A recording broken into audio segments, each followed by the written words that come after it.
Welcome to Living Free in Tennessee, where we talk about building the life you choose on your terms. Today is Friday, May 5th, 2023, and this is episode 737 of Living Free in Tennessee. It's a Friday, so it's a Homestead Happenings Day. Folks, if you have questions, put them in all caps so I see them. I'll star them for the Q&A show that happens after this. Now, you may notice it looks a little different today. That's because I have Joshua Longbrook on today to talk about some cool stuff going on in the Chattanooga area in the next couple weeks. Plus, I really love the Voluntary Society's strength, and I love to highlight that. So I just asked him to hop on this morning. We'll get into that. I'm also going to talk about new life on the homestead, a whole bunch of holy cow, it keeps getting cold again, and a bunch of other happenings here. We're going to do all of that. Before we do that, I do want to highlight an event today, and it is Agora Fest. Joshua, what is Agora Fest? So this would be the first annual festival that we're doing in Chattanooga. Yes, first annual. Hopefully it will continue on and on and on. But the idea is to throw something that's all about self-sufficiency, self-reliance, as well as things like natural health and alternative living and all of those kinds of things. So we've got a conference that's going on that's indoors all day long with speakers that probably some of your folks know, Louise Milliman or Bradley Bleasdale. They're all relatively local. And then we've also got some outdoor activities where we can hopefully draw in the public, where we've got some booths and demonstrations. And we partnered with the Tuttle Twins organization. People with kids probably know them. And we're doing a children's entrepreneur market that we're kind of co-hosting with them there. So should be a really cool event. We're doing it where they have the local county fair. And so it's a really nice place to do it. It's outdoors. They've also got a big pavilion and an indoor building. So in case it rains, because you never know. But yeah, it should be really cool. Yeah, a whole day. So I see you got Bradley Bleasdale, Kenton Martin, Louise Milliman. She's been on the show before. Michelle Renault and Brandon Knight talking. What are they going to be talking about? Like, what's your goal with this? So I guess the idea is to present the idea of being more self-reliant, not only as individuals, but also as a community, and promoting natural living and how all of these different things tie in together. So, for example, Louise, her and her husband and kids, they live on an off-grid homestead, and they do the homesteading life, the off-grid life. You've got Bradley Bleasdale, who has ran a raw milk dairy and runs a section at a farmer's market and does all kinds of things like that. He is a farmer, and he's spoken at places like Rogue Food with Joel Salatin and John Moody. So he's definitely in those circuits. We've got a Mennonite guy who's actually one of our suppliers for a food club that me and another couple run in the Chattanooga area. And he'll be talking about natural living and being disconnected from the system and pros and cons and challenges and such. But so we should be getting these different perspectives from folks that are actually living out these things, whether it's homesteading or off-grid living or farming or local community. We've got a guy that does holistic health consultations and works at a local health store. We've got Michelle Renault, who's the local chapter leader for the Weston A. Price Foundation in Chattanooga. And so they're very like-minded, especially when it comes to food and diet and nutrition. And so we're really trying to bring in all of these different aspects that are very important. They're very practical, and from people that do these things. We've got pretty much all these people, I guess all of these people speaking with kids have homeschooled. They all have gardened and done homesteading to some degree or another. They've all done entrepreneurial businesses. So it's something where we're able to have specific topics and highlights from each person, but they all kind of overlap in all these areas in ways that us like-minded people would be very interested in, and we can really learn stuff from. So guys, that is not this weekend, but the weekend after this one. It is in Hickson, Tennessee, near how far is that from Chattanooga? Probably 20 minutes. 20 minutes, guys. So functionally in the Chattanooga area. You can make a weekend of it. Go to this and then stay overnight in Chattanooga and check out the train museum, which is always fun.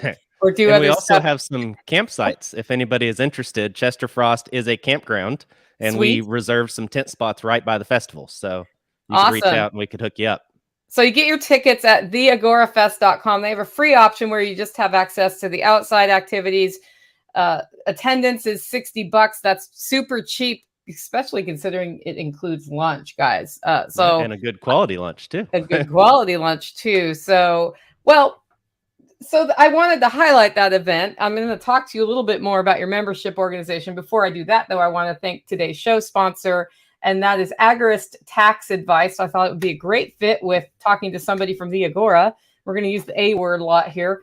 Anyway, Agorist Tax Advice is run by Matthew Sursley. He has been a great friend of the show for a long time. And what he does is he works with you to analyze how your finances are structured, decide how to best organize your business, whether that be an LLC, sole proprietorship, S corporation, whatever that is, and then evaluate the legal write-offs that you can track, work with you on how to track them, understand any risks associated with taking tax write-offs so that you minimize the amount of money you pay to the government.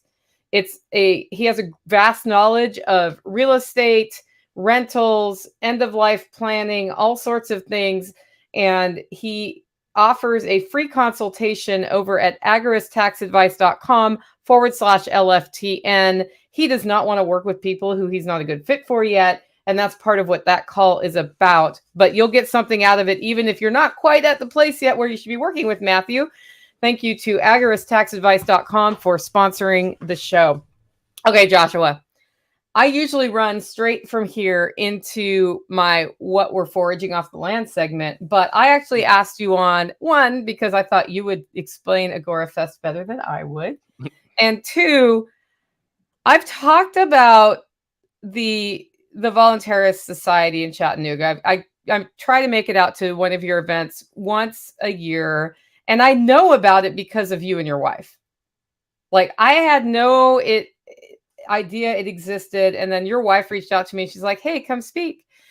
And so I tried to come down there, got snowed out, ultimately came down there, and what I saw was a room full of people all looking to be the Parallel Society.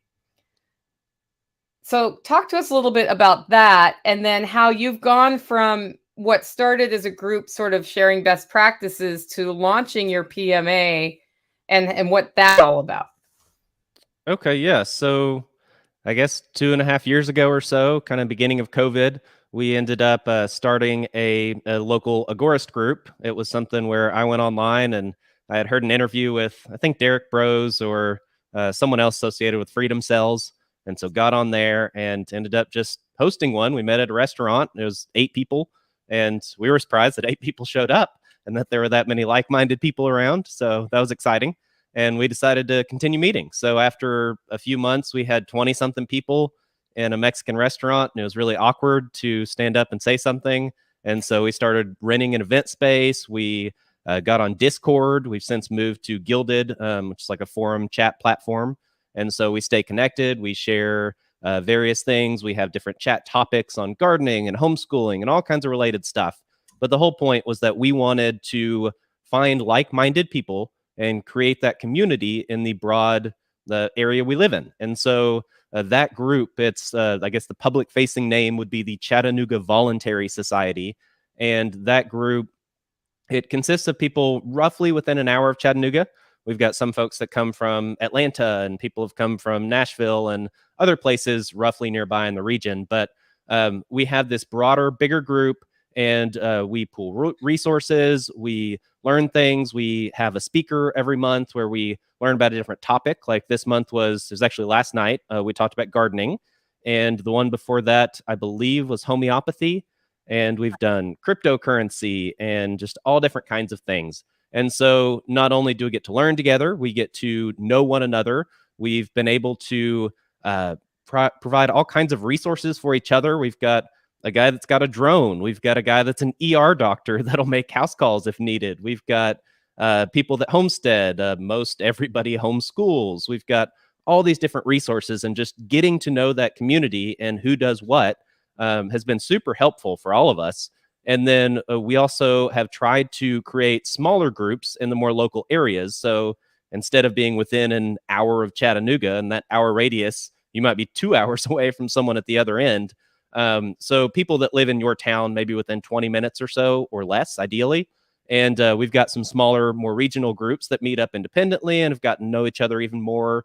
And we've got a blockchain group that meets up once a month for people interested in that, a homestead and gardening group for people interested in that. So we've tried to kind of fork off of this main core larger group and create these different things. And so, yeah, I guess off of that, we ended up, myself and another guy in the group had been wanting to do something more alternative, kind of get out of the system as far as our employment is concerned. And so we ended up starting a PMA, a private membership association that was oriented around real food and healthy food and operating a business outside of the system. And so we started the Agora, and the Agora is a hub for all kinds of alternative things. The food club is the very first thing we launched, and that's what is currently operating right now. And Agora Fest is another branch of this that we're starting here in, I guess, a little over a week. And so we're trying to build out on that, where we're planning out a homeschool co-op. We are planning to do a Bible study once a week for those interested in that. We've got classes and workshops that we want to get started up. We've got gardens on site. We've got about 2 acres at the physical location we're at. And so we're planting fruit trees and berry bushes and food forests. And we just did some volunteer days and got our gardens all set up. So we're growing all kinds of vegetables and kind of the normal produce there as well. And so the idea is that we create this physical place that's a hub for all of these different things, whether it be the food or the homeschooling or education or defense or any of these things that that our people are very interested in, and providing a way to bring people together to create a community and to provide for all of these needs, whether it be just education or actual food, like physical food. Whatever it is, we want to be able to provide those for our like-minded people in our area, bring them together and promote these ideas, and do it in a way it's this parallel society approach where we all have issues with modern culture and politics and everything else. And so I guess our stance is, instead of trying to fight that and fight the system or protest or join and change it from the inside with reform or, vote really hard. There's all these various strategies. No, vote harder. Harder. Yes, harder and harder and harder. And one day maybe it'll work. Yeah. We don't take that approach. We instead want to just step outside and have our own parallel society. And there's many times in history this has worked well with, like, the original Christian church did this, where they had their own courts, their own welfare system, their own education, their own everything, because they didn't agree with Rome and they didn't agree with what was going on at the time. And same with, like, Soviet Union. You have some guys, the Vaclav Havel and Vaclav Benda. One became the leader of the Czech Republic, I think, after the communist regime fell, and the other coined the term the parallel polis. But that was a really big influence with starting the black markets and gray markets and people educating their own kids at home despite all the rules against that, and doing all of this stuff within a very authoritarian situation that they were in. And a lot of people credit those types of movements at that time for one of the big reasons why things didn't really work out for them, because people weren't really participating and they were starting to do things in a parallel economy that they were building out. And so that's what we want to do. We don't really want to support the government or a lot of big corporations or be reliant on them. And so we're trying to build something different and better and more direct and do it together. So the reason I have you on the homesteading show is I hear, because I do different topics, different days of the week. I hear a lot of people who are new to homesteading, they start homesteading and they're like, I am all alone. There's nobody in my region. There's nothing here. And that's because for some reason, they don't realize they're surrounded by other homesteaders, other freedom-oriented people. Often they've moved out to the country, so they're totally new to the area. And when you're new to the area, guys, it took me 2 years to find other homesteaders here. And then it turned out they were everywhere around me. Homesteaders are busy people. And what Joshua has done is he didn't start this whole let's have a meetup thing with the idea of let's network homesteaders together. He was just like, hey, I want to find people who have the same interests I do. And he didn't go in saying, I'm going to start this massive parallel society. Because the other reason I have you on is that people are like, I need a network now. What do I do? And underground networks build over time. And so they just started by getting together and talking. And this is what's important. And then they started saying, well, who knows something that they can share best practices on? Okay, well, let's try something together. And eventually what happened is they had enough productive people in their community that the obvious next step was let's figure out how we can trade without it being business of the government, which is where the private membership association came in. And I remember when I first met you, you're like, I want to do this thing. We just found a place to do this thing. And you were looking up the hill at your goal. Guys, this was only 2 years ago or a year and a half ago. Looking up the hill, it was a year and a half ago, going, that looks like unreasonably far away for where I am right now today. Screw it, let's do it. And one step at a time has happened until they launched. How long did that take you? Probably a good 6 months before we were planning to launch. Only 6 months. He says a good 6 months as if it was a long time. So it only took him 6 months from I see it to getting it done. And that's because they already had the people around them to help. And the reason they had the people around them to help is they set up the community. And that meant that, anytime somebody moves in, finds this community and then says, hey, I'm new to homesteading. I need to figure out how to raise chickens, which is usually the first question, or put in my garden, which is the other first question. They have people who've already done it, who can shortcut them and bring people up to speed. That's why you're on a homesteading show today. So that being said, what were the most surprising things about the PMA or homesteading that you have run into in the last couple of years? I guess probably the most surprising thing to me is just how many like-minded people there are around here. We didn't really expect that, and we've seen it from all different sources. There's folks that come from the left, more kind of classical environmentalist type folks that want to take care of the land and all that kind of stuff. And then we've got the hardcore patriot groups that are more on the right side, and we've got a few of those that are very strong in our area, and they are all gung-ho about the stuff we're doing. And we've got the folks in between and libertarians and whatnots. And it's just it's been very surprising that there are so many people that are very freedom oriented, that are interested in self-sufficiency and self-reliance, and they're actually wanting to do it. And that's the thing that I guess I ran into problems with when I first got into all this stuff, is that if you're just listening to podcasts and looking stuff up online and that kind of thing, a lot of people like to talk about it and they're very interested in it, but finding people that actually want to do it is a different thing. And so it's been pleasantly surprising how many people locally that actually want to do it and are interested. We've had like group project days where at the last property we actually just bought 30 acres nearby, which is super cool. But at the last 2 acres we were setting up mushroom logs one day, and we ended up having 20 people, I think, show up, and we were making mushroom logs, and it was all people from this group, the Agorist group.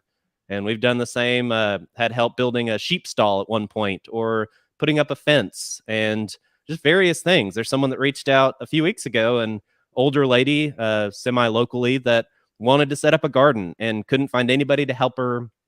There are various church groups and schools that she reached out to. Somehow she got connected with us. I still don't really know how. And she asked if we had anybody that could help. And so I reached out, and there were 2 or 3 folks in the group that volunteered to help. And as far as I know, they're helping, I think, next week. And so it's this thing where when you have that community and you got those resources, it's super helpful for everyone. And I guess to me, it's kind of been surprising. I don't know if it should have been or not, but I'm been kind of surprised at how much it's grown and how much interest and interaction there is. Yeah, guys, homesteading, you may feel like you're alone when you start, but it does not happen easily or as successfully when you're by yourself, in my opinion. There's always somebody there giving you advice on what to plant where. I know Louise, when she first moved to her property, the neighbor kept saying, don't put your driveway there or other things there. And every time he was right. That's because he had lived in the area for like 40 years and knew how water works in that area. So I think community is super important. Agora Fest is May 13th, Saturday, theagorafest.com. Get your tickets now, guys, if you want to check this out. And Joshua, thank you for being on. Yeah, thank you very much for having me. Yeah, we'll see you next time. All right, guys. So the next segment is forage. This is where we talk about what we're finding on the homestead. And this week, there's a big, long list. I've got the one with the funny name, Hairy Vetch. There's Hairy Vetch everywhere. And it tastes kind of like pea shoots. There are also pea shoots. Strawberries are coming on. And the first strawberry was ripe before the first red rock went out to trick my chickens. But the chickens hadn't found it, and I picked it. So we got like 2 days of red rock training before everything has exploded. And there are just strawberries galore. I heard from Delvin Farm that their strawberries, like 70% of them got murdered this year when it got to -5 degrees for so long over Christmas.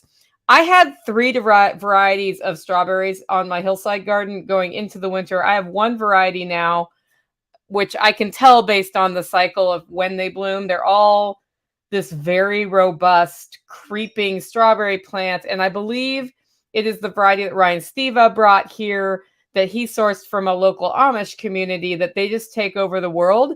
From my perspective, I see no reason to add other varieties of strawberries at this point. I'm just going to take this one, propagate the plants. It's like they propagate themselves, move them all over the property. They make great ground cover, and strawberries are delicious. So that's happening. All the mints are coming on. We have creek mint, we have apple mint, and we have chocolate mint here. I think Tactical has a few other mints, lemon balm, all of it's looking good. Wild roses are blooming, so it's time to harvest the wild rose petal if you want to keep those for winter tea, which I do. And the reason I do is they're helpful when you have a cold in your tea. So this is not medical advice, but anything that can help alleviate symptoms is nice. The fodder trees are putting on all sorts of branches. The mulberry have been the last in the whole line of trees to really leaf out. My poplar, my hybrid poplar, are going nuts, right? And I've got a bunch of shoots down at the bottom, and Tactical is telling me, like, we've been trimming trees out of what we call the back 40. It's pretty rocky back there. There's a lot of cedar trees. If you're going to get a tick on my property, that's where you can find the ticks. And we've been working towards trimming out the cedar trees and kind of hurrying along the transition to more fodder trees. So I told them we can just the poplar also practically propagates itself. The environment back there is probably good for poplar. So we've got all these shoots down low that are about 12 to 18 inches long. I was like, we just cut those off, put them in soil in a bucket or in a pot, keep it watered, and they will root. And if they don't root, then whatever, it's no skin off my neck. But they will. And then we can kind of keep them alive through the summer, and late in the fall when things are dormant again, that's when we would transplant them into the back 40. While we were at the spring workshop last week, Haggai Harry was asking for me to show him a poke plant. And I was like, I went to all the places where poke usually is, and I didn't find it. And I finally found the first poke yesterday. It was about 6 inches long. So that's starting to come up too. And that's when you harvest it and eat poke. So you don't just eat it, though. It requires boiling and rinsing and boiling and rinsing and boiling and rinsing with salt water before you have this floppy plant that you can eat as an early spring green. It's pokeweed, and POKE. A lot of people here swear by it mixed with scrambled eggs. I've only eaten it once, and it was delicious. It's a lot of work to process it. If you eat it without doing the boil thing, there's a toxin in there you're boiling off that can make you sick. So it's one that you don't want to mess with until you have really read about it and decided. That said, the poke salad, I guess is how it said. I always say it German in my head, salad, is something that's sort of a southern delicacy, and people do whole festivals around poke. So yeah, 30-day review says that's a lot of work for the little amount. It's actually, yeah. And Lamar says it's better with bacon. Like any wild plant, and particularly with this one, if you're going to try it, try a little bit and see if you react to it. Because even though you've properly taken any toxins out, you might still be allergic to it. And that's something that's just important whenever you're trying wild edible things that you've never had before. The next segment is livestock. This is where we talk about the critters on the homestead. And guys, put your questions in all caps if you want me to see them, please. And we've had a ewe on sort of birth watch for a while. I was like, oh, it's going to happen in the middle of the spring workshop. It didn't. It happened 2 or 3 days before the spring workshop. Tackle went away after the midday check and came back in the evening, and there were twins. And he was like, get over here. One of them looks like it isn't doing very well. And I was like all in my PJs, having taken my evening bath, because if you're smart and you live in Tennessee and you have a homestead and you get out there in the underbrush, you take a shower after that and you never wear those clothes again until they've been washed, or else you get chiggers and ticks. It's one of my formula for success here. So I had done that. I usually I take a shower and then I cook dinner and then I'm done for the night unless there's a problem. Well, so I was like, how urgent is it? He's like, it's still moving. So I think we're, it's probably okay. It's just, it's separated from the mom and not moving very well. And so I grabbed some towels just in case it was cold. The animal was cold. It was not cold outside, thank goodness. And changed back into my ticky clothes and put my boots on and drove over rather than walked over, because it's 1/10 of a mile away. And while I can go fast, the car can go faster. And we're, it's up a super steep hill. For everybody who's at my spring workshop and went over to see the sheep, they know it's up the hill. And I called. I'm like, do you want to come down and get me, or is there time for me to walk up? He's like, well, they're reunited and it looks better now. So I think that you can just walk up the hill. So I walked up the hill and I got up there. And what had happened is it had recently been born. It was dried off by its mom. So she had groomed it, and that was cool. And when Tactical came up, the 4-wheeler sort of spooked the sheep, who were already a little on edge because somebody was giving birth.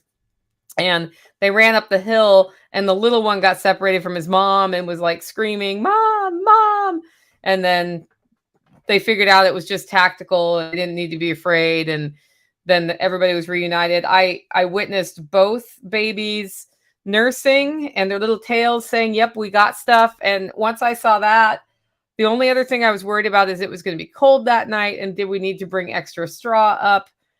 Which we didn't do. I decided it wasn't cold enough, and they're going to snuggle up to mom. It looked like she was taking care of them. They'd bonded, and we had some friends drop by at that time, and I asked them not to come up the hill, because the most important thing is that the little babies bond with the mom. I didn't want to have a bunch of stress involved. So I got some pictures and video and posted it, and then we quietly went away. And it's twin girls. I couldn't even tell if they were girls or boys the first day. They are twin girls. So we have 2 more girls. This has been the year of the girl animals, which means that we can rebreed them and have more sheep in the future. We know who their father is on these 2. So the one that arrived in winter, Cloudy, we don't know who her father is. It could be anybody. It's probably Henry, but we don't know. These ones, there was only one possible way for this ewe to get pregnant, and that was from Brownie. So he is good, strong genetics, and he's a St. Croix.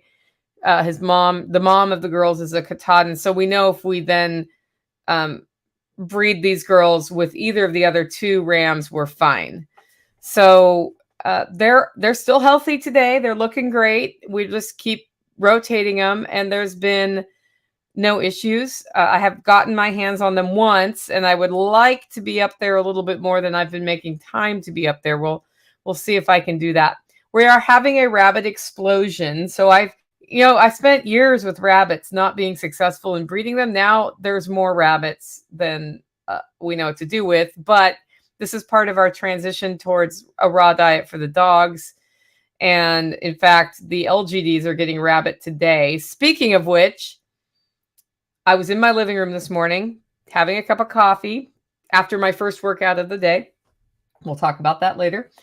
And my dog Cece went nuts, knocked over my guitar.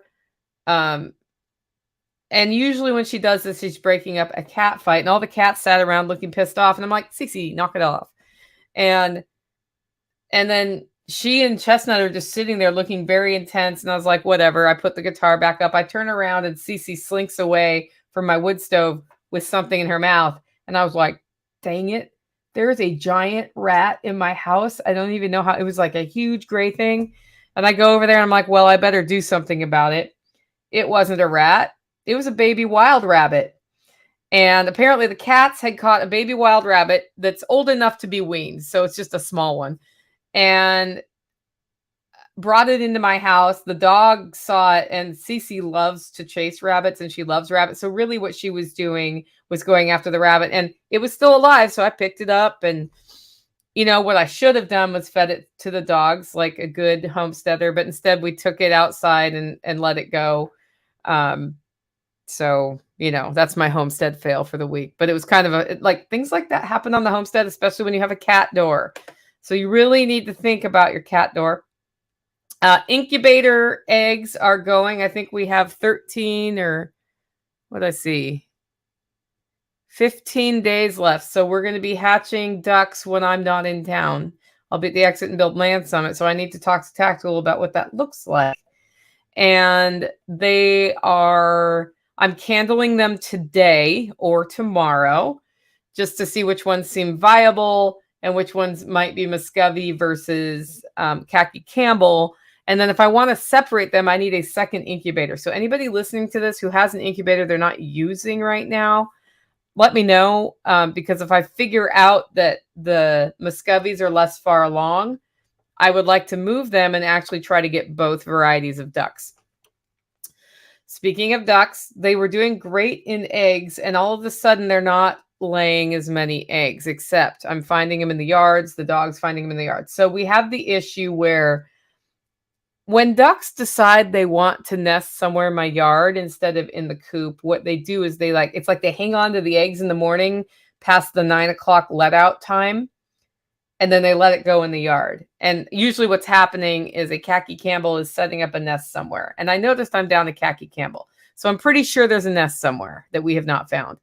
But you end up with these eggs all over your yard, and you end up without as many eggs from the ducks because they're trying to set them in a nest. So the ducks are about to go to duck jail. Duck jail is when we keep them in the coop and yard for a week, and they don't get to wander the property. And that helps them remember they need to lay their eggs in the coop. And then later they lay their eggs in the coop. And usually we're back to the schedule that we want to be on with them actually laying the eggs, and we get the eggs. We've been getting about 4 eggs a day formerly, and we have about 8 ducks. 1 is male. I also have the Muscovies, who 2 of them are female, so I should be getting 6 eggs a day. My Khaki Campbells are pretty old, so I could process them for food, but we are still getting some eggs. And until this new batch comes up in age, assuming I'm able to successfully hatch them, then I don't want to get rid of all egg producing animals. I still haven't heard when I'm getting my chickens from the breeder in Mississippi. So I'm going to reach out back to him and just have so I have an idea of timing, because if they come when I'm out of town in May, Tactical needs to know that in advance. So the brooder is set up, and I don't want it to be a big panic. But we're ready for the breast chickens to come. And he had originally been planning to send them in mid-April. And I just thought having the spring workshop set up to do with the breast babies was going to be problematic. I did talk to somebody who got their breast birds from the same guy, and it was a legit thing that happened. So I haven't entered into an agreement with somebody who's not going to deliver. I think I'm probably his problem child because I'm like, when are you sending him? No, don't send him. When are you sending him? No, don't send him. So I think I'm a pain in his butt right now. We are going to be getting hoof trimming going for the sheep, which requires us to catch them and trim their hooves. I may bring Dawn Sutton in, who we bought the sheep from, to help if she has time. I talked to her about just getting it scheduled. I think a third person would be really helpful for that. Speaking of Dawn, she put out a blog post today that was pretty darn cool about the spring workshop. Let me see if I can find it. She did a whole rundown of the spring workshop, and I can't remember if she posted it on Telegram in our group or what. I think it was Telegram. And it was just a write-up of her. This is her first time at a spring workshop, and it was her impressions of the whole thing just from beginning to end. She walked through day by day, and I appreciate it when people do that because I wonder what experience is. I'm not finding the link. If anybody finds the link to Dawn's blog, just put it in the comments. Her blog is Autumn Dawn is the name of it, but she put pictures all along the way too, which was pretty cool. And people who've been, who are like, what goes on at a workshop? That's a good way to find out is from somebody who's there for the first time, because they're not like, oh, we do this thing and it's a backstory and blah, blah, blah. She's like, I camped here. These are what the sessions were like. This is, that sort of thing. I thought it was pretty darn cool. Next segment is Grow. This is where we talk about what's growing on the homestead. And there is so much growing. We are enjoying off of the garden lettuce, chard, pea shoots, and radishes. The pea shoots are blooming now, which means we'll start getting actual peas before the oven turns on. That's why I planted my pea seeds before it was warm enough for them to be planted at the beginning of February. I do that every year. Sometimes they get beat back so bad they don't do well. About 50% of my peas that were planted turned into vines, which is not a great showing. And I think it's because we kept getting those frosts and I don't have row cover on them. But they're up, they're blooming. I expect some pea pods by the end of this week. Well, next week. I'm already in next week in my head. So by the end of next week, and then I just eat them raw on salads. Like we never produce enough peas for me to can them. I'd have to put a whole lot more effort in to do that. And I just like them fresh. I don't need canned peas for the future. I don't need pea futures. So that's doing well. And then radishes, I'm actually out of radish seeds. So I got to go get more radish seeds, of all things to be out of.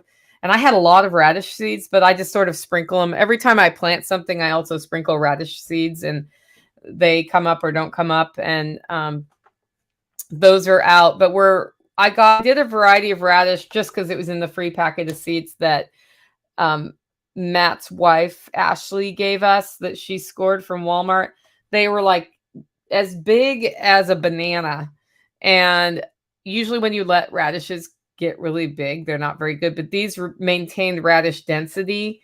They were not daikon radish, but I cut them up and they're still like soft to eat. And they made like really good cracker alternatives from the ketogenic standpoint. So that was pretty cool. I've got a few more of those up there and then a bunch more seeds I put out yesterday just to see if we get another round of radishes before it gets too hot for radishes. The potatoes are in the ground. So I've been behind on my garden because of all the construction and getting ready for all of these events and workshops. I've done what I could, but I've been really behind. I got early spring stuff in, like the onions are in. The potatoes are in. It's a month late for planting potatoes, so I'm probably going to run shade cloth over that row and just see what happens. Because potatoes are not a staple in my diet, I'm not that worried about it. If I get as many potatoes out as I put in the ground, that is maintaining the status quo for me, and that's fine. The beets are planted. I would like to plant more beets because I like beets so well, but I got a good, I like to plant the beets that come in the seed tape. That's my favorite way. I have packages of loose seed now that I can put in, but I put a whole package of seed tape in, and they are then companion planted with radish seeds. And then I also, in that same bed, transplanted Swiss chard, which is kind of in the beet. They're in the same family together. And I did some chamomile and some dill and some basil and some salad greens, and I didn't put carrots in there. So I just transplant. Oh, I think I did one zinnia just for the fun of it. So just got them all planted in on this one bed that I was able to do. And the way I'm catching up on my garden is sort of like the Garden 30 thing, only I put 2 hours in mulching around and weeding around the cabbages and the broccoli and the brassica family that I have in. I companion planted in there some chard and some other herbs that will take over once we harvest those. They're doing great, by the way, which is like weird. I had leaf mulch left over in a bag from from the banana tree. Actually, when I took the leaf mulch off the banana tree, I put that in a wheelbarrow, and then it rained on it and it started breaking down more and it smelled really bad. So I put that around the broccoli and stuff to keep the sun from heating the soil as much and to keep the sun from drying the soil as much so that they have a better leg up.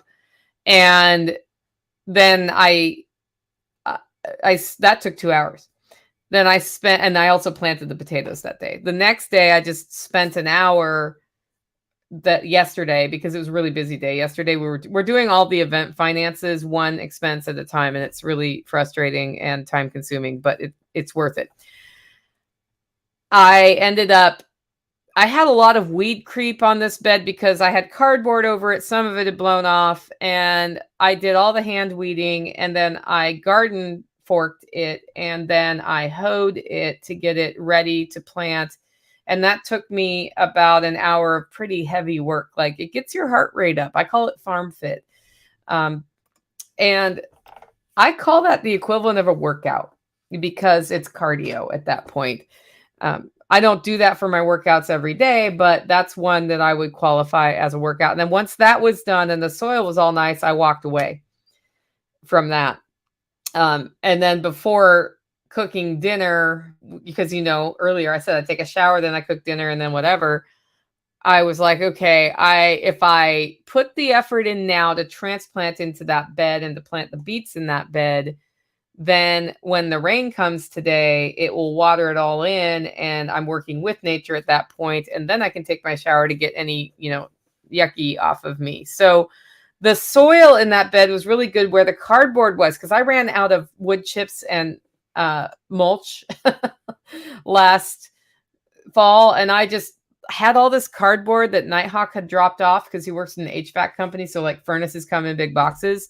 Put that all out. Some of it blew around, some of it didn't. But I put like layers of rabbit poop and other stuff under there. That all broke down, and I pulled the cardboard back and started just burning it because it hasn't broken down enough for me to want to seed. Like, we have to pull it back to seed around it. It kept the weeds down where it was, and there was just like billions of worms in the soil. The soil was great. So we'll see how that does.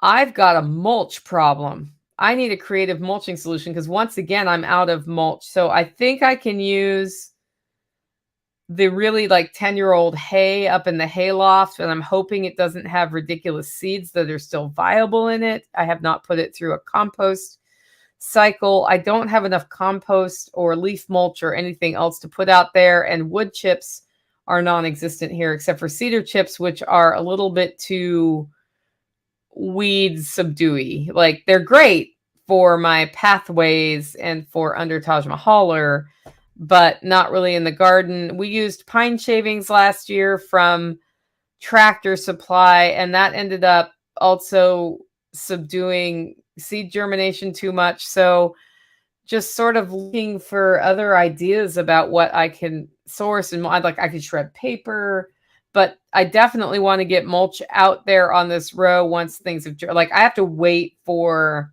the germination of the beet seeds and the radishes that I seeded out there, because that's all in between the plants. But I need to find something. What I want to do is put, like 3 inches out around all of the transplants just to give them a leg up, but I don't want it to keep them from spreading out. Because like chamomile, for example, will spread out sort of ground cover style. And that's kind of nice to get. It's really nice to get the little flowers for my winter tea again, right? So it's all about the winter tea with me. We have filbert trees at one side of my garden space that are giant bushes that don't produce filberts. I think it's because the companion plant that they were supposed to come with got given to my neighbor because I had 3 trees and just gave away the wrong one. That one is dead. I get like 5 filberts a year off of the thing. We have decided to cut them to the ground because they are too close to my garden, and that was just a me problem. I didn't know what I was doing 15 years ago. I didn't know about, was it eugalome or whatever that is? Jugalome, the thing that like nut trees put out that keep things from growing under them. Yeah, that's right by my garden. Seems like a bad idea to have that near my garden. So, yeah, so hazelnut 30-day reviews. A filbert is hazelnut. I'm typing the word filbert so you know how it's spelled. But yeah, hazelnut, filbert, same thing. Filbert is an Oregon word, I guess. That they were called filbert orchards when I was growing up. So we're gonna just cut them back. I was like, can we transplant them? But yeah. I probably could root them and move them after I move them from cuttings. We'll just see. We're just gonna cut them way back until they die. And I'd like to get more nuts on the property. I'm gonna do that with purpose and with specific varieties in mind. And I love hazelnuts, so it's very likely we will have filberts on the property in the future. I also have black walnuts here. I might add some almond trees, that sort of thing. Don't know yet.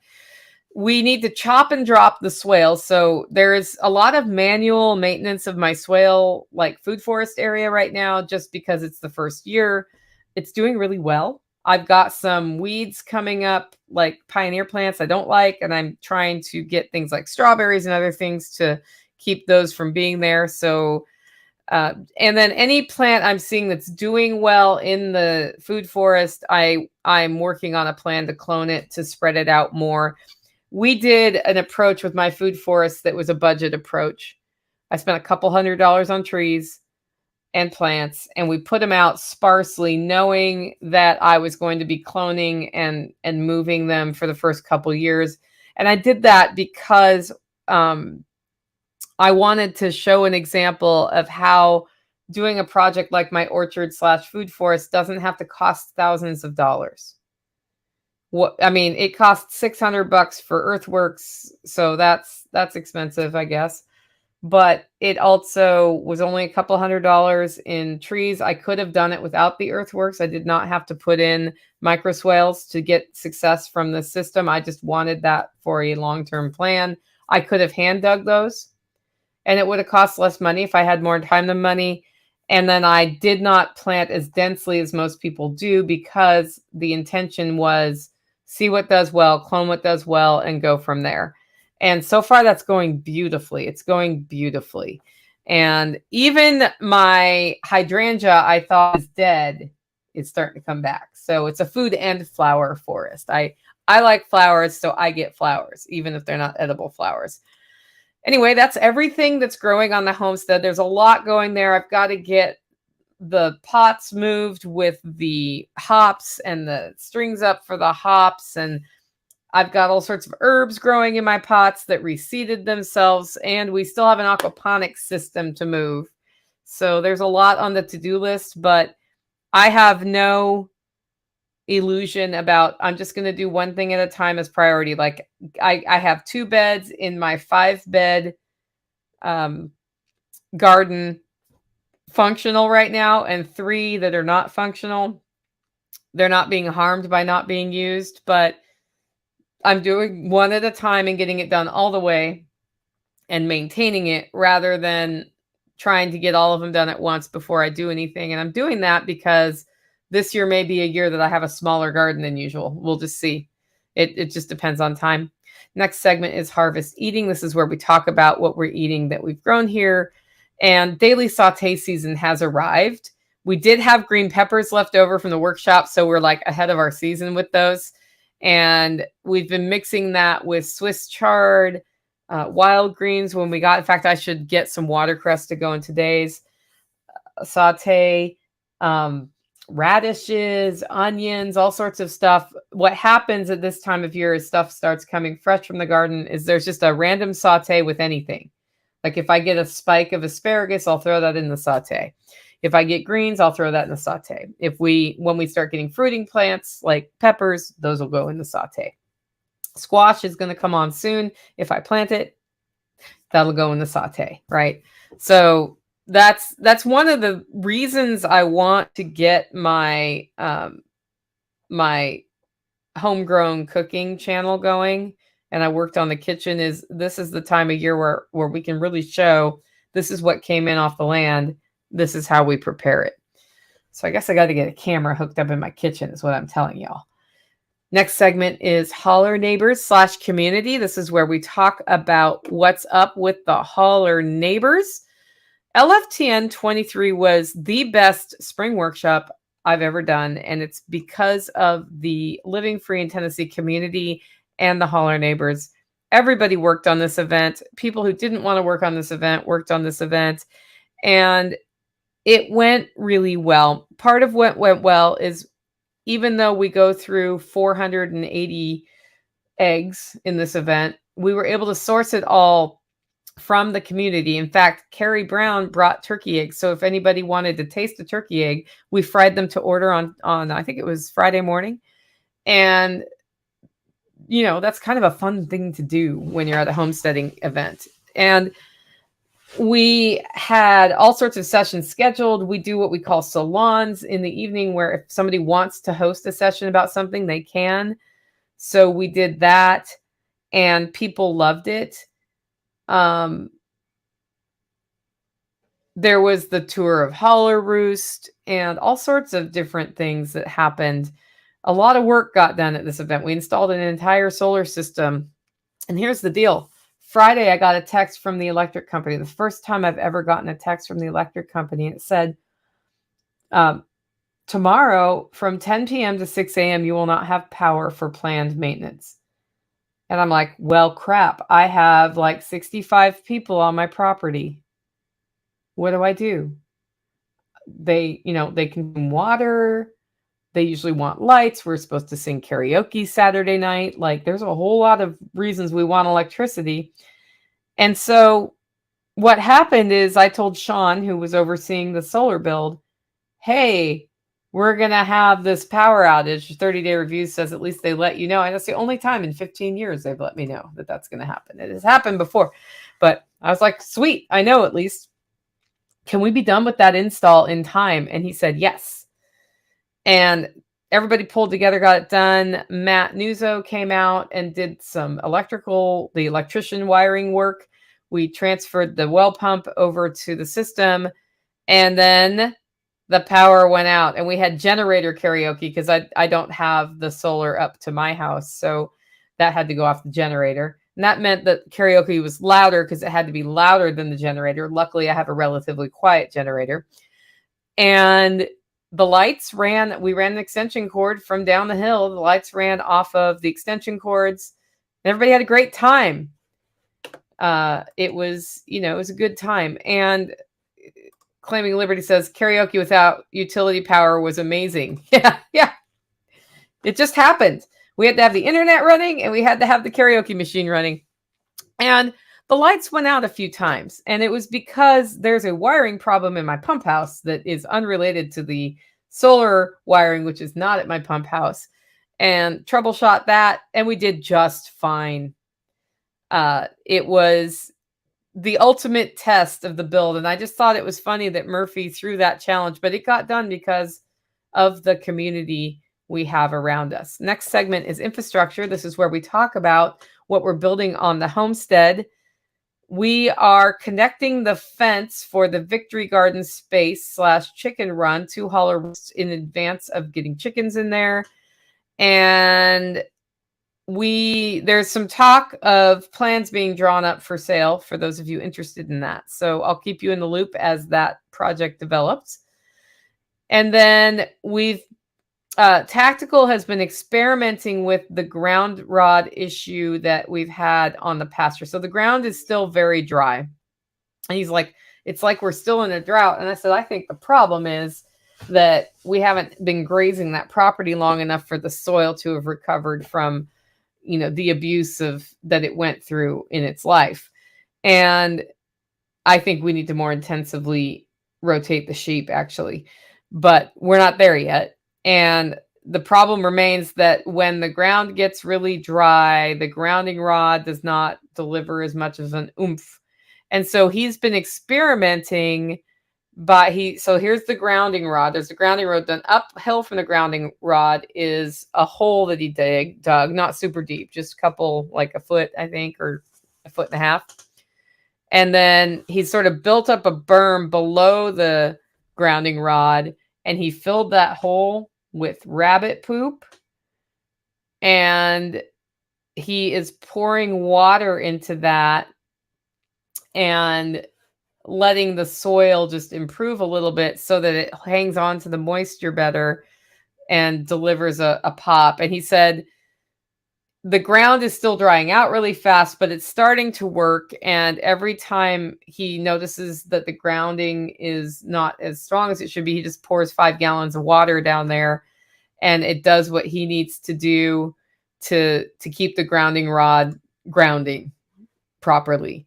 So hopefully over time, as he adds more rabbit poop, that soil in the area immediately surrounding the grounding rod will have improved enough that it hangs on to the water a little bit better. So it's sort of a combination of earthworks, soil amendment, and he is manually adding water right now. I'm just sharing that in case other people have grounding issues, and realize it's on a very, very steep decline. So that's part of why the soil dries out, but also cattle and horses were run on that sort of just freewheeling. And I think that because of that, some of the richer, what could have been richer topsoil is not there. And we have seen a dramatic change in the pasture in just a year, rotating ruminants through it. Next segment is finances. This is where we talk about the money side of the homestead.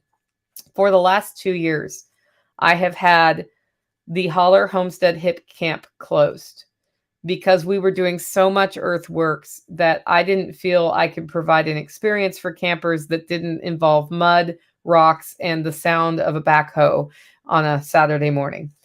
So we just left it closed. You know, we've had a couple friends come through and camp, but So we've decided that now that the workshop is done and the ruminants have been through and the vegetation is growing back and the infrastructure is rebuilt, we are ready for hip campers again. And that's kind of cool. So I'll be revisiting my hip camp posting and opening the Holler Homestead up to hip campers and see if that can bring in a little extra money. It brought in a couple $100 a year in years past, and it's very low maintenance. So the maintenance we have is that we have composting outhouses. We have to take the buckets out. That's it. And then I need to make sure my outdoor shower is clean. That's not hard. Long term, I'd have an outdoor shower back where the camping is. But for right now, we have the shower here. And I need to say in the listing that, you know, you may not feel very private in that shower because there's a boob window, as we've talked about before. And if you want to take a shower and, you know, keep your modesty, just let us know you're taking the shower. We won't walk up there. It's, you know, people who were at the workshop know that it's like you can your head is taller than the top of the shower. So it feels emotionally like somebody standing higher on the hill could see stuff. I don't know if somebody standing higher on the hill could. I do know that we don't stand higher on the hill looking for that. So, and that shower is built for me, not for hip camp. So, and that's why I kind of want to eventually get probably a propane driven hip camp shower that's out there with like full on walls so that people have more privacy. But we'll see. We'll just set it up and let people do what they do. Then Tactical has been in the back 40 collecting all of the scrap metal he can find because we're doing a scrap metal run, which means money. And this homestead it just had a lot of scraps left everywhere on the whole property. So 15 years later, stuff's still coming up out of the ground. The old fence posts they're not T-posts. They were made out of pipe. Those had to be replaced.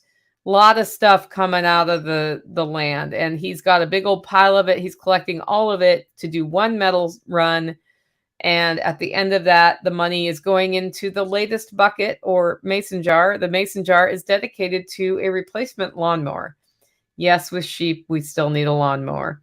And he'd like to get a zero turn here.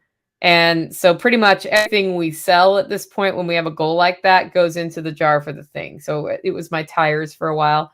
Now, when we sell eggs or whatnot, it'll go into the fund for the zero turn mower, or if we sell junk from the homestead. The other thing we're doing is I found a local auction, and all of the stuff I had listed on Facebook Marketplace, like the tile saw, the compressor, I have all this stuff that we don't need that I'm getting rid of.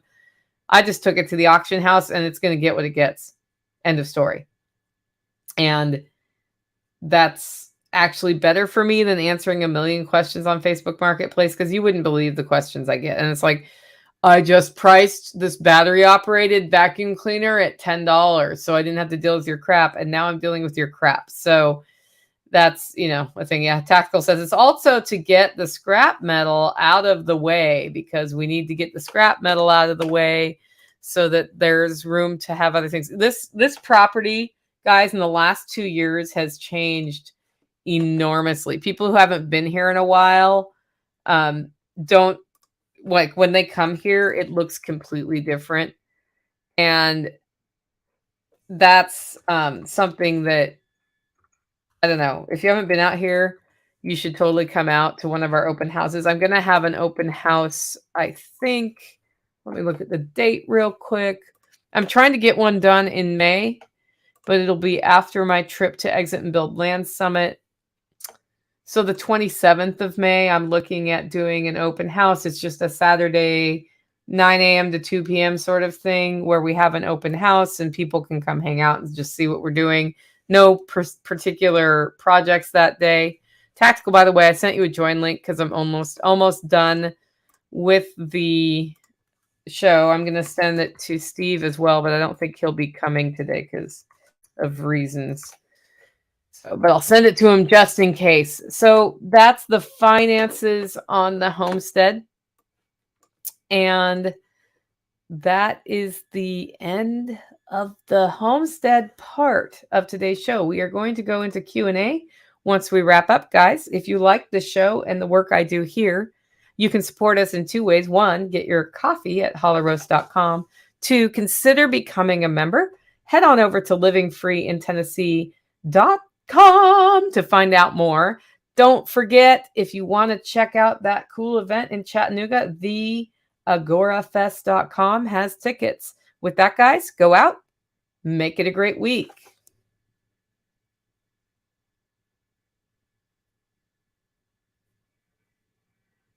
All right, I don't have a lot of questions queued up, so this could be a really short Q&A show. But if you have questions, put them in all caps and I will star them. I'm going to start with one I actually got. Somebody was texting me on Telegram asking how long ago I moved from Oregon and other specific questions. And I realized, I guess I haven't talked on the show much about why I moved from Oregon to Tennessee. Like, why would a person do that? Oregon's so beautiful, right? And the climate's so great, right? Like, why would you move there? And it all goes back to, I was in Oregon and I lived in North Portland, and it was during a time where North Portland was changing a lot. And in that time, the environment was already very, very negative.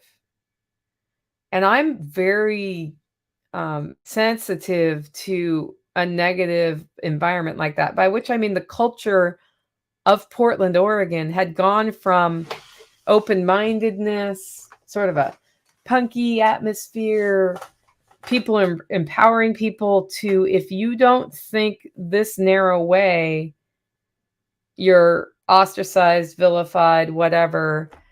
And what it turned out to be was that the progressive political culture had taken over already so much that the intolerance of the progressive left was in full view. And if you would point it out, it would make people's head explode and they get really mad at you because they consider themselves tolerant. But they are the most intolerant, judgmental people I've ever been around. And I've been around some judgmental people in my life. So I found that environment to be unempowering, and I was very frustrated living there. I would get out to rural Oregon and it'd be totally different. It'd be like to each their own, live and let live, whatever. People had a good idea of what was none of their business, and somebody's opinion on politics was none of their business. So I was already frustrated. I was already working in the free market think tank world. I met somebody who was starting a think tank in Tennessee, and I agreed to come out for his first 6 weeks during legislative session to just provide support. And when I got to Tennessee, what I found was a place that is said to be very racist and closed-minded and religious and conservative religious. And what I found was all of those things exist here. And racism that I saw was pretty much out in front. You had an idea, like it was clear where it was and who has opinions. And I also found a much more open-minded, accepting culture where it was like, well, I don't agree with your decision or your opinion, but I'm just going to move on with my life and not worry about it. And there were a lot of people who were not racist. In fact, Oregon, in my experience, was much more racist than what I ran across, culturally speaking, in Tennessee. So the way the media had spun things here was completely different than my individual experience. And I fell in love with it. I was also tired of what happens in Portland, Oregon, starting about October, November, and doesn't stop sometimes until June. And that is that it gets very gray above you in the sky outside. And the wet stuff falls. And sometimes it stops. But the gray things, some years, don't ever go away. And you can go 60 days of rain there. And in the middle of winter, when the days are short anyway, and it doesn't ever really get light during the day. And I didn't like that. And if you've never lived through a situation like that, you will discover that sunny and 25 degrees feels warmer than 45 degrees and misty rain. Just bone-chilling cold. And I liked a lot of things about Oregon. In fact, the summers in Oregon are awesome compared to the hot summers here. But I hated that. And I had spent more than 30 years of my life hating that. And so I came to Tennessee and I was like, it's March and I'm wearing a tank top. I like this place. And so I looked at real estate next, and I discovered that housing prices were not through the roof here yet because people hadn't figured out the secret positiveness of this state. And so real estate was sort of on par with what real estate, quote unquote, should be. Portland was way inflated, and I owned a house there, but only by luck and happenstance did I have that house. And so I started looking at real estate here, and I ended up finding a house I liked. I bought it. It was in Nashville. It was in East Nashville. And went back home, was home for 6 weeks, had a huge garage sale, sold most of my stuff, left the house empty with a new renter coming in, and moved across the country with a Subaru and a trailer and a cat. Yeah, I know what that sounds like, guys. And I moved into the house and was only there for about half a year before finding the hauler, and was only working on the hauler for about a month before I thought, I want to be here full time. And so I ended up ultimately selling the house in Portland at a decent appreciation and maintaining rental property in Nashville and moving to the hauler. And at that time, I didn't really have running water here. So a lot has changed here since that fateful event. I didn't even know I'd be a homesteader. Like, I was like, oh, I guess I'll get chickens because I'm in the country.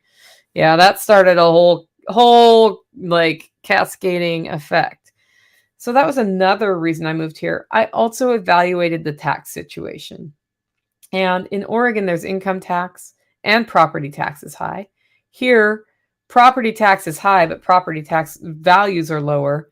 And there's sales tax, but there's not income tax. I got a $4,000 raise when I moved because I didn't pay that out of my income and I could choose what I buy.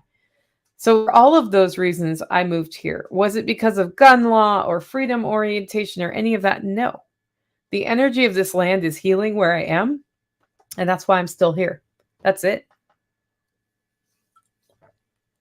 I watch things go down in our county that are moving in the direction I hope we won't go from a freedom standpoint.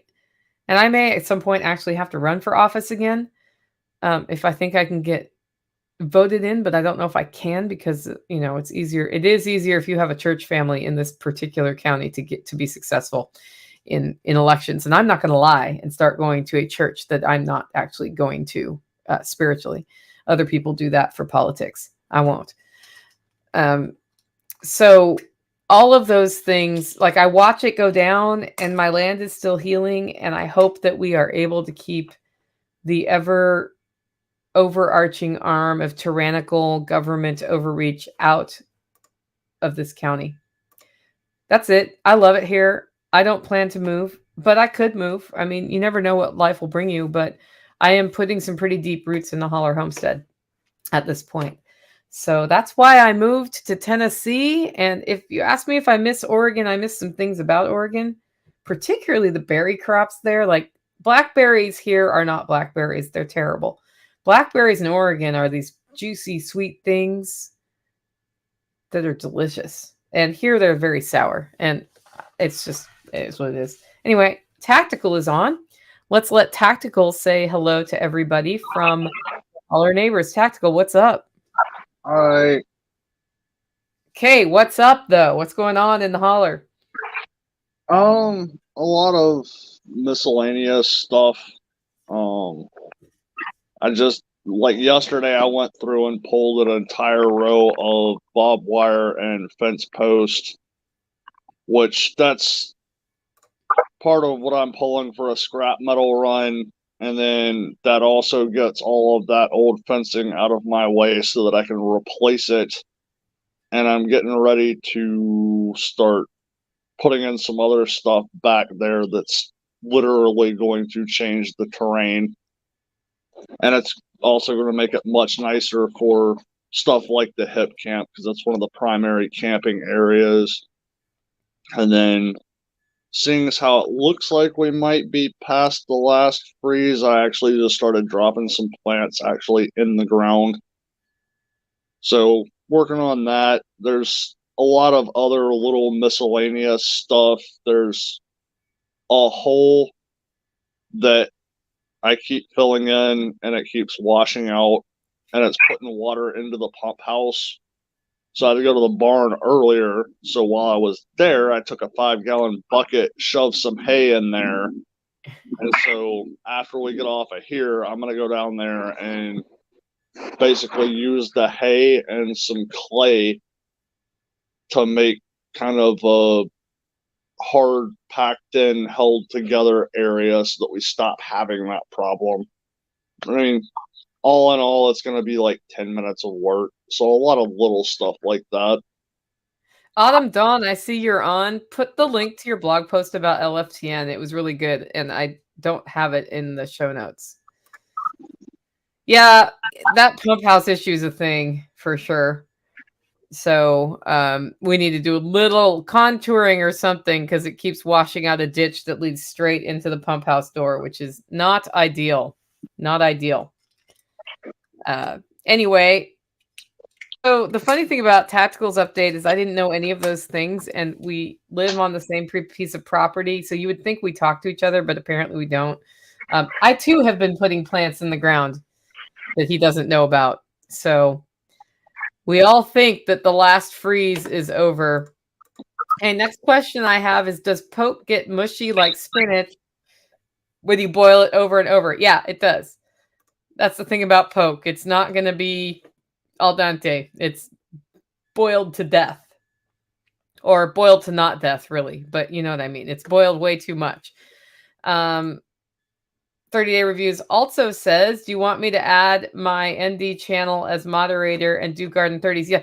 What would be really cool, Justin, is if we could figure out how we can do the Garden 30 where I'm talking while working, and you can like Zello me questions that people have or comments that I should be paying attention to, because my challenge and why I stopped doing Garden 30s, I can't see the screen and also do Garden 30. So unless somebody's there helping me with that, it's just me randomly talking about whatever I'm thinking about while I'm weeding the garden, which is fine, but it'd be way cooler if we could figure out how to do interaction. And I'm actually thinking, because the Wi-Fi does reach up there, I probably could have my cell phone on me and run a different camera from the garden and see if we can do it. Yeah, definitely message me and we'll figure something out.